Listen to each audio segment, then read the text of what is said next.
그 전에 제가 쫓아왔던 것들은 오직 돈이었어요. 월천 많이 하잖아요. 저도 유튜브 보고 월천 벌고 싶었어요, 그냥. 그래서 죽어라 달렸어요. 근데 월천을 찍는 건 어떤 방법으로 다 가능해요. 유럽 구매대행, 중국 구매대행, 브랜드 리셀, 어떻게 해서든 월천만 원 벌 수 있어요. 근데 그게 중요한 게 아니구나를 깨달았어요. 소싱이 다들 중요하다고 하잖아요. 근데 소싱이 중요하지 않아요. 기획이 가장 중요해요. 이 기획이 왜 중요하냐면 그렇게 남들이 파는 걸 똑같이 팔면 결국 못 살아남는다.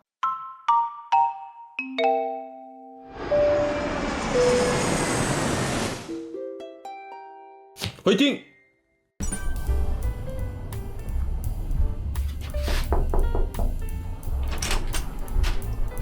네. 안녕하세요. 여기가 그 단순 유통을 넘어서 차별화된 브랜딩으로 제품을 팔고 계신 힘찬 사장님이 계신 곳 맞으신가요? 저 맞습니다. 시간 괜찮으시면 인터뷰 한번 진행하고자 하는데 가기 전에 좀 사무실 한번 소개해 주실 수 있으실까요? 여기는 이제 전날 회식하고 출근을 안 하는 팀원들 자리고요. 그냥 사무실입니다. 사장님 자리는 어디세요? 제 자리는 여기 있습니다. 오, 좋네요. 그 역에서 걸어오는 게 2분에서 5분. 2분 정도 걸렸는데 이렇게 좋은 사무실 가지고 계신 사장님 인터뷰 한 번만 진행해보겠습니다. 아저씨. 그럼 사장님이 어떤 분이신지 간단하게 자기소개 좀 부탁드리겠습니다. 안녕하세요. 저는 빌리브로 힘찬입니다. 저는 이제 소형 가전 브랜드를 운영을 하고 있습니다. 이 온라인 사업을 시작하신 지는 좀 얼마나 되셨을까요? 제가 21년도에 처음 시작을 해서 현재 5년 차 되었습니다. 근데 상당히 좀 젊어 보이시는데 감사합니다. 21년도 시작이면 혹시 몇 살에 이 사업을 시작을 하시게 된 거예요? 대학교 2학년 때 처음 온라인 사업을 시작을 했습니다. 그 22살에는 선택할 수 있는 상황들이 되게 많을 것 같은데 온라인 사업을 선택하시게 된 이유가 있을까요? 어릴 때부터 친했던 친구가 이제 저한테 지금 시대는 좋아하는 걸 해야 살아남는 시대다 갑자기 이러는 거예요. 맨날 PC방에서 같이 게임하던 애가 뭔 소리지? 라고 생각을 했어요. 근데 좋아하는 게 뭘까 생각해 본 적이 없는 거예요. 좋아하는 게 게임, 당구 뭐 이런 거밖에 없으니까 좋아하는 게 뭘까 하다가 유튜브 알고리즘에 어릴 때 좋아하던 게 커서 좋아할 확률이 크다라는 글귀가 있어서 어머니한테 전화해서 물어봤어요. 엄마, 제가 좋아하는 게 뭘까요? 하니까 중학교 때 저희는 학창시절에 우유가 필수템이었거든요. 우유에 따라오는 제티가 또 필수템이었어요. 그래서 제티 안 갖고 오는 애들이 있으면 맨날 반반 나눠 먹고 그랬거든요. 그래서 제티를 문구점에서 200원에 사다가 500원에 애들한테 팔았습니다. 그렇게 4만 원을 모아서 첫 엄마 생일 선물을 사줬대요. 제가 나는 장사를 해야겠다 생각을 했지만 제가 전역할 당시가 코로나가 좀 심했어가지고 온라인 장사를 해야겠다 해서 온라인 사업을 시작하게 됐습니다. 돈을 많이 벌고 싶었어요. 대학생부터 남들처럼 똑같이 취업을 하기가 싫었어요. 돈을 어떻게 많이 벌까 생각을 하다가 장사를 시작하게 된 건데 저한테 어떻게 뭘 잘 팔 수 있다라는 능력이 없었어요. 그래서 저는 군적금 300만 원을 가지고 코스트코에 있는 제품을 사서 온라인에 처음 팔기 시작했어요. 5년 전 당시에는 코스트코 구매 대행이 좀 핫했어요. 그때도 이제 살짝의 잔머리를 굴렸어요. 제가 원래 천안 사람이었어요. 천안에 감사히도 코스트코가 있었어요. 천안 전용 할인 제품목들이 있는 거예요. 그러면 서울에서 코스트코 구매 대행을 많이 하시는데 천안에서 하는 사람들은 많이 없다 보니까 천안 할인 품목만 가지고 판매를 한 거죠. 첫 제품이 김부각이었는데 제 군적금 전 재산 300만 원을 김부각을 샀어요. 정말 감사하게도 나 혼자 산다의 화사가 김부각을 먹은 거예요. 그때 일주일 만에 300만 원이 400만 원이 된 거예요. 6개월 동안 매일 아침 코스트코로 출근했어요. 어떤 제품 잘 팔지? 하면서. 일주일 만에 100만 원의 수익이 더 발생을 한 건데 그 코스트코 구매 대행 사업을 그만두시게 된 계기가 있나요? 다른 사업으로 옮기셨던 건가요? 네. 그만뒀습니다. 6개월 만에. 너무 잘 팔리니까 재고를 많이 쌓아놓을수록 이게 나의 돈이구나라는 걸 좀 깨달았어요. 왜냐면 시간이 지나면서 제가 터득한 방법은 남들은 다 할인 기간 때 파는 거예요. 할인 기간 때 싸게 떼서 적정한 가격에 파는 거예요. 그게 아니라 저는 할인 기간 때 많이 사놓고 2주 동안 묵혀요. 그럼 남들은 할인 가격에 재고를 못 구해요. 그래서 시간차 격차를 두고 마진율을 30%까지 올렸어요. 근데 이렇게 올려서 파는데 문제가 생긴 거죠. 대기업이 들어온 거예요. 제가 부모님한테 그때 처음으로 돈 좀 빌려달라 해서 1,500만 원어치를 빌려서 1,500만 원어치 젤리를 샀어요. 웰치스 젤리 들어보셨나요? 저 좋아합니다. 그거를 집에 이렇게 피라미드처럼 쌓아놨어요. 쌓아놨는데 GS 대기업에서 쿠팡에 입점을 한 거예요. 그래서 제가 떼오는 가격으로 쿠팡에 팔아버리니까 제가 이렇게 쌓아놨던 재고가 이제 걱정이 많이 되는 거죠. 왜냐면 식품이고 유통기한 있고 첫 대출 아닌 대출을 부모님한테 해서 쌓아놨는데 잠이 안 오더라고요. 그래서 이제 코스트코의 장점이 무료 반품이거든요. 그냥 나머지 재고 다 반품해놓고 코스트코를 접었습니다. 그 다음 사업은 어떤 거였을까요? 그 다음에 했던 건 해외 구매 대행이었어요. 해외 구매 대행도 저는 제가 장사의 신이라고 생각했어요. 3개월 만에 매출 3천만 원을 찍었어요. 근데 마진율이 35%였거든요. 그때는 저 대학교를 다니고 있는 시점에서 부모님보다 돈을 많이 버니까 나는 진짜 타고났다. 대학교를 그만둬야겠다. 라는 생각밖에 없었어요. 근데 제가 팔던 게 사실은 캐릭터 제품이었어요. 예를 들어 귀멸의 칼날, 포켓몬 이런 거에 네이버의 1등이 다 저였어요. 그래서 이제 굉장히 잘 팔고 있었는데 해외 구매 대행을 선택한 이유가 이제 코스트코 구매 대행 할 때 재고가 너무 무서웠단 말이에요. 그래서 재고 없는 사업을 해야겠다 해서 해외 구매 대행을 한 건데 결국 고객들은 빨리 보내주는 걸 원해요. 그럼 살짝의 꼼수를 썼어요. 어떻게 했냐면 해외 구매 대행 제품인데 옵션에 달아놔요. 3일 배송 5,000원 추가. 공짜로 제가 사입해놓고 보내준 거죠. 근데 이거는 합법적이진 않은 거였어요.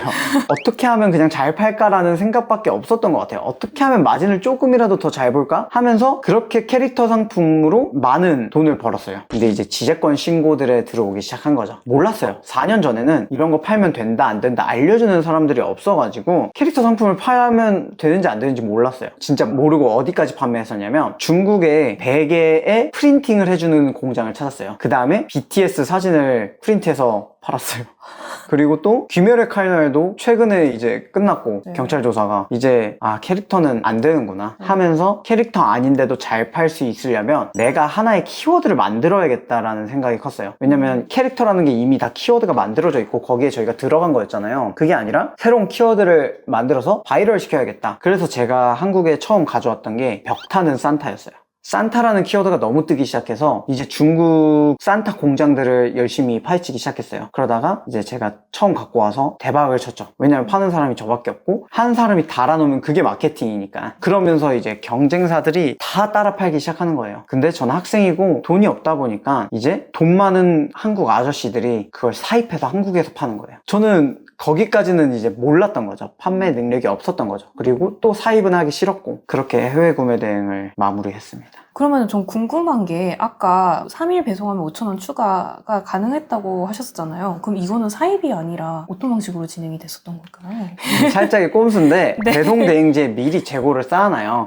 그리고 항공으로 보내줘 버려요. 그럼 3일이면 받았거든요. 그때 이제 중국 배대지도 웨이아이가 있고 광저우가 있고 결국 제일 가까운 배대지가 있고 항공으로 쏘면 2, 3일 만에 받을 수 있는 배송 대행지가 있었어요. 거기에서 이제 항공으로 쏘는 조건이 5,000원 비용인데 저희는 3,000원만 주면 되니까 2,000원 더 보고 기존 배송비까지 먹고 가는 그런 전략으로 했었죠. 그러면은 지금 코스트코 구매 대행에서 해외 구매 대행을 거쳐서 소형 가전 브랜딩으로 넘어오신 걸까요? 아니요. 1인 셀러가 할 수 있다라는 건 다 해봤어요. 브랜드 리셀을 했습니다. 잘 됐던 게 뭘까를 생각을 해봤어요. 코스트코 구매 대행을 제가 잘 팔 수 있었던 이유는 결국 브랜드 제품을 갖고 와서 파는 거였고 해외 구매 대행이 잘 됐던 이유는 재고 리스크가 없어서였다라고 생각을 해요. 그럼 국내에서 소소매라고 하죠. 브랜드 제품을 갖다가 가격을 더 높여서 차익으로 먹자 해서 그때는 뭐 대량 등록 프로그램이 없었어요. 제가 자체적으로 제작을 해서 브랜드 몰에 있는 걸 모두 다 크롤링해서 저희 스토어에 올렸죠. 초창기에. 그러다 보니까 매출이 잘 나올 수밖에 없었고 높은 매출을 꾸준히 유지했어요. 달에 매출을 2억씩 찍었었는데 그렇게 이제 3년 전부터 브랜드 리셀을 열심히 하기 시작을 했죠. 그럼 이건 아직 진행 중이실까요? 아니요. 지금은 아니시고. 지금은 내려놓았습니다. 그러면 브랜드 리셀 다음에는 개인 브랜딩을 시작을 했어요. 또 이거에 대해서는 저희가 좀 더 자세하게 물어보기 위해서 뒷부분을 좀 여쭤볼 건데 그러면 다음 질문을 한번 좀 드려볼게요. 그러면 사업 초창기의 매출과 순수익 처음부터 잘 팔지 못했어요. 다르더라고요. 돈만 벌려고 다가갔던 판매랑은 브랜딩이랑은 아예 다른 영역이더라고요. 저는 그냥 쿠팡 스마트 스토어에 잘 파는 방법만 알았지 제 제품을 어떻게 브랜딩 하는지는 몰랐어요. 그래서 초반에 거의 매출이 없었어요. 한 3, 4개월 뒤부터 매출이 한 2천만 원, 3천만 원 이렇게 나오기 시작했어요. 한 제품으로. 혹시 그러면 마진이 어떻게 되나요? 저희는 마진은 30% 첫 번째 제품. 그러면은 네. 현재 매출과 순수익이 얼마인지도 여쭤봐도 될까요? 저번 달이 2월이죠. 네. 2월 기준으로 스마트 스토어가 6,500만 원이 나왔고요. 그리고 쿠팡이 8천만 원이 나왔으니까 그러면은 1억 4천? 네, 맞습니다. 2년 만에 7배가 됐어요. 그때랑 비교해서 지금 달라진 점이 확실히 있을 것 같아요. 매출 네. 증가 요인이라고 하죠. 이거는 무엇이라고 생각하시나요? 그 전에 제가 쫓아왔던 것들은 오직 돈이었어요. 월천 많이 하잖아요. 저도 유튜브 보고 월천 벌고 싶었어요, 그냥. 그래서 죽어라 달렸어요. 근데 월천을 찍는 건 어떤 방법으로 다 가능해요. 유럽 구매대행, 중국 구매대행, 브랜드 리셀, 어떻게 해서든 월천만 원 벌 수 있어요. 근데 그게 중요한 게 아니구나를 깨달았어요. 하루에 3-4시간 자면서 일해요. 그 월천만 원을 벌기 위해서. 이거는 유튜브에서 나오는 디지털 노마드가 아니잖아요. 그냥 디지털 노가다만 하고 있는 거잖아요. 기존에 해외 구매 대행을 하시거나 위탁 판매 하시는 분들은 다 경험하실 거예요. 이거는 내가 원하는 사업이 아니구나 해서 그전 사업들을 과감히 다 포기했던 거예요. 왜? 저 없이도 운영되는 사업이 돼야 되는데 내가 빠지면 무너지는 사업이니까 모래성 같은 사업인 거예요. 그런데 이것들을 다 보완해주는 게 결국 브랜딩이었어요. 저희만의 브랜드 제품을 만들어서 그냥 쿠팡 스마트 스토어에서 잘 파는 게 아니라 우리 브랜드의 팬덤을 만들어서 그 고객들이 뭘 원하는지를 분석을 하고 그 고객들이 원하는 걸 채워주는 제품을 만들어야 그때 마진율이 올라가고 안정적인 사업이 되는 거였어요. 그걸 몰랐었죠. 크림 판매, 뭐 명품 다 해봤는데 결국 다 저 없이면 안 돌아가는 거였어요. 저 없이 돌아가게 해보려고 직원 3분과 알바생 8분까지 채용을 해봤어요. 그래도 안 돼요. 그래서 본격적으로 브랜딩을 시작을 한 거죠. 같이 대화를 나누면서 해주셨던 말 중에 평소에는 1억이지만 여름 또는 겨울 같은 시즌에는 2억 매출이 나온다라고 말씀을 해주셨거든요. 뭐 어떤 차이가 있는 걸까요? 말 그대로 소형 가전 제품이잖아요. 소형 가전의 이제 꽃은 여름과 겨울이에요. 이번 겨울이 많이 힘들었다라고 다들 말씀하세요. 왜냐면 안 추웠잖아요. 마지막쯤에 추웠어요. 근데 마지막쯤에 사람들이 겨울 제품을 안 산단 말이죠. 좀만 버티면 되지 하면서. 그래도 끝자락에 다 팔긴 했지만 겨울 가전, 여름 가전이 가장 수요가 높고 구매 전환율이 가장 높아요. 그때 매출이 많이 나옵니다. 간단하게 먼저 말로 설명드리면 소싱이 다들 중요하다고 하잖아요. 근데 소싱이 중요하지 않아요. 기획이 가장 중요해요. 이 기획이 왜 중요하냐면 이 키워드에 대한 고객들이 원하는 욕구가 뭘까? 그래서 그 욕구를 우리는 해결시켜 줄 수 있는 제품인지 우리 제품은 어느 포지션에 얼마에 팔아야 되는지를 알려줘야 돼요. 예를 들어 아무 성능이 없는 선풍기 하나를 갖고 와서 얘를 6만 원에 팔한다고 해볼게요. 그러면 팔리긴 잘 팔리더라도 결국 반품이 되고 사람들의 욕구를 해소시켜 주지 못했으니 떨어지는 제품이 될 거예요. 그래서 이 기획이 가장 중요합니다. 고객들이 이 제품을 구매할 때 왜 구매하는지를 분석을 하고요. 그걸 그러면 어느 정도 해결해 줄 수 있는지가 저희의 값어치의 단가를 정하는 거죠. 그 기획을 토대로 상세 페이지랑 광고 세팅을 하고요. 거기에 따라서 추가적으로 바이럴 마케팅까지 들어갑니다. 제가 가장 싫어하는 게 뭐냐면 남들이 파는 똑같은 제품을 파는 거예요. 남들이 선풍기 판다고 누가 봐도 비슷하게 생긴 선풍기를 때마다 팔아봤자 의미가 없는 거예요. 이번 겨울에 뭐 바라클라바 사서 망하신 분들 한둘이 아니에요. 왜 그러냐면 그렇게 남들이 파는 걸 똑같이 팔면 결국 못 살아남는다. 그분들이랑 계속 100원 경쟁해야 되고 1000원 경쟁해야 되니까 그분들이랑 다른 제품을 찾아야 된다. 이걸 좀 강조드리고 싶어요.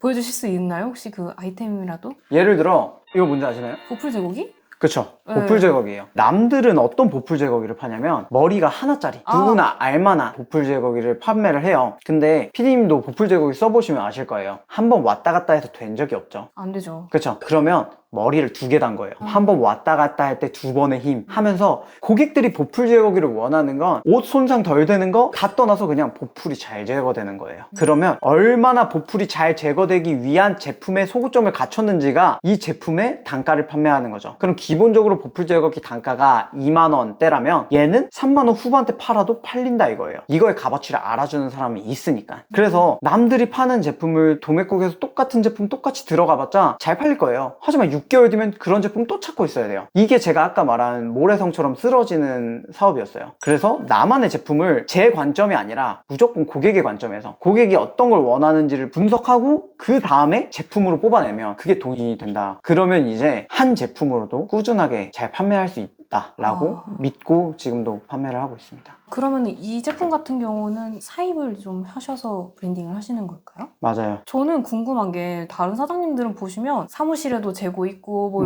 막 쌓아놓으세요. 근데 지금 매출이 꽤 되게 잘 나오고 있는 상황이신데 지금 제가 보기에는 없거든요? 네. 재고가? 이런 음. 재고들은 어디 있을까요? 포피엘 창고에 저희 재고를 다 넣어놓고 배송을 진행을 하고 있습니다. 기본적으로 다들 3PL 창고라고 알고 계실 거예요. 3PL 창고는 말 그대로 배송 시스템 갖춰주는 거고요. 거기에 플러스 이제 CS까지 해주는 업체가 이제 포피엘 창고라고 생각을 해주시면 될 것 같아요. 이 4PL을 이용하시는 이유는 아까 말씀해 주셨던 것처럼 이제 사장님이 없어도 돌아갈 수 있는 사업을 만드시는 걸까요? 네, 맞아요. 왜 그러냐면 지금 로켓크로스 하시는 분들 집에서 바코드 작업 하나하나 하시는 분들이 정말 많으세요. 근데 저는 그거 대표가 할 일이 아니라고 생각합니다. 저희는 소싱과 광고 디벨롭에 신경을 써야 돼요. 그게 대표가 할 일이지 포장하는 거 대표가 할 일 아니라고 생각을 해요. 포장하는 거 하나당 1,000원, 2,000원이 더 들더라도 그냥 포피엘 업체에 맡겨야 되는 거고요. 처음에 기획이 중요하다 했잖아요. 기획할 때 이렇게 비용이 나가더라도 마진이 남게 세팅을 하는 게 중요한 거예요. 어쨌든 사업의 가장 중요한 부분을 대표님이 하셔야 되는 거고 이런 일들은 최소한으로 하는 게 이제 사장님의 노하우이신 거네요. 네, 맞아요.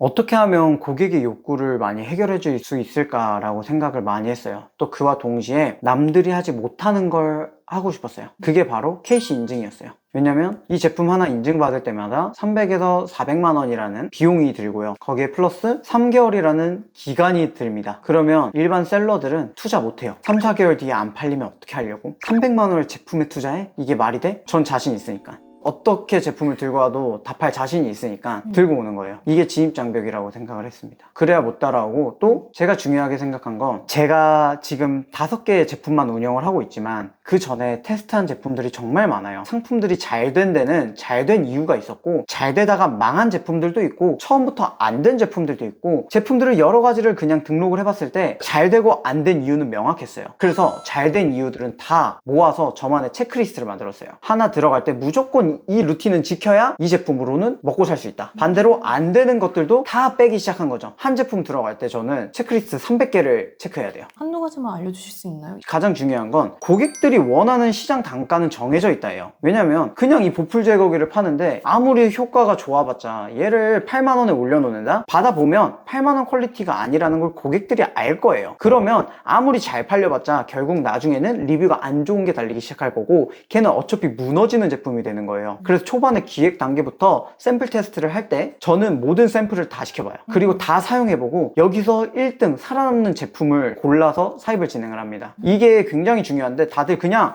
이거 이쁘네 하고 들어가세요. 성능 체크도 안 하고. 왜 이게 중요하냐면 이 마인드로 하면 좋을 것 같아요. 사입을 한다는 건 인생에서 10번의 기회밖에 없다.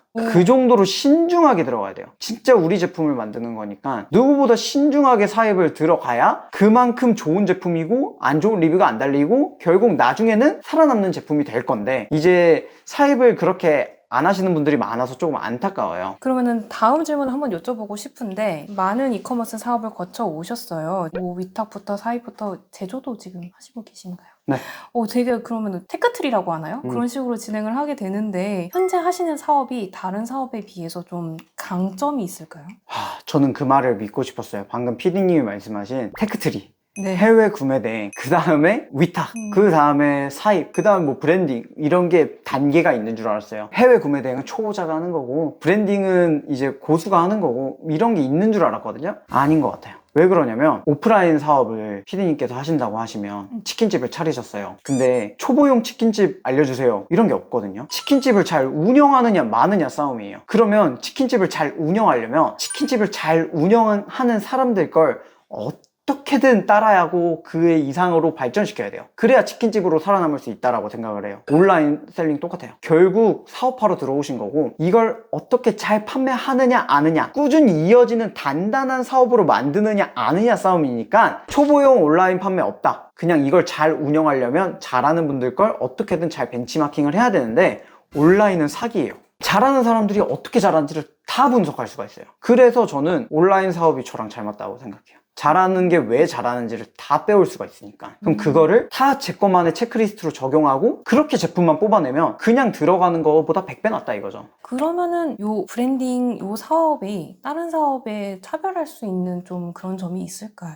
앞선에 말씀드렸던 것처럼 어떻게 고객의 욕구를 만족시켜주느냐 싸움이라고 생각을 해요. 예를 들어서 회사에서 밥 먹고 나면 졸리잖아요. 부장님 몰래 낮잠을 잘 수 있는 목베개가 있어요. 그러면 이런 욕구를 해결해 줄 수 있는 목베개라면 5만 원이라도 사람들은 낸다 이거죠. 저도 살 거예요. 그쵸? 근데 평균 목베개 가격대는 10,000원대다 이거예요. 어떻게 고객의 욕구를 잘 긁어주느냐 마느냐 싸움인 거예요. 그래서 장사를 한다면 그냥 어떻게든 싸게 떼와서 그냥 평균 가격에 파는 게 그냥 장사예요. 근데 장사를 한다면 결국 무너지고 그 작업을 계속 반복해주는 게 아니면 사업이 유지가 안 돼요. 그래서 그 공통적인 고객들이 불편해하는 욕구들을 해결해주는 브랜드를 만드는 거죠. 이런 비슷한 맥락의 욕구들이 많을 거란 말이에요. 그 욕구들이 쌓이면 저희 브랜드의 타겟이 되는 거고 그 타겟을 위한 브랜드를 만들면 꾸준히 잘 이어나가는 제품이 되지 않을까 싶습니다. 반대로 이게 사업이다 보니까 좀 조심해야 될 부분도 있을 것 같아요. 기준이 또 달라요. 이제 시작하시는 분들이라면 재고 부담을 하기가 힘들 거예요. 본인들이 잘 팔 능력이 되지 않으니까 재고를 쌓아놓으면 불안하기만 한 거예요. 그 재고를 구매하기 위한 자본도 필요하겠죠. 제가 매출이 이렇게 유지되려면 창고에 2억 원어치가 쌓여 있어야 돼요. 일반인 입장에서는 2억을 투자하기가 쉽지 않을 거예요. 하지만 오프라인 사업에서 스터디 카페 하나 여는데 2, 3억이 든대요. 그러고 달에 100만 원 잘 벌면 150만 원 수익을 가져간다고 해요. 하지만 온라인 사업에서는 500만 원, 1000만 원만 재고로 투자할 줄 아는 사람이라면 그 이상의 수익을 가져다 주거든요. 하지만 정확한 방향으로 판매를 해야겠죠. 그리고 이 판매할 때도 그냥 싸게 떼어서 평균 가격에 팔 거냐 아니면 나만의 브랜드를 입혀서 비싸게 팔 거냐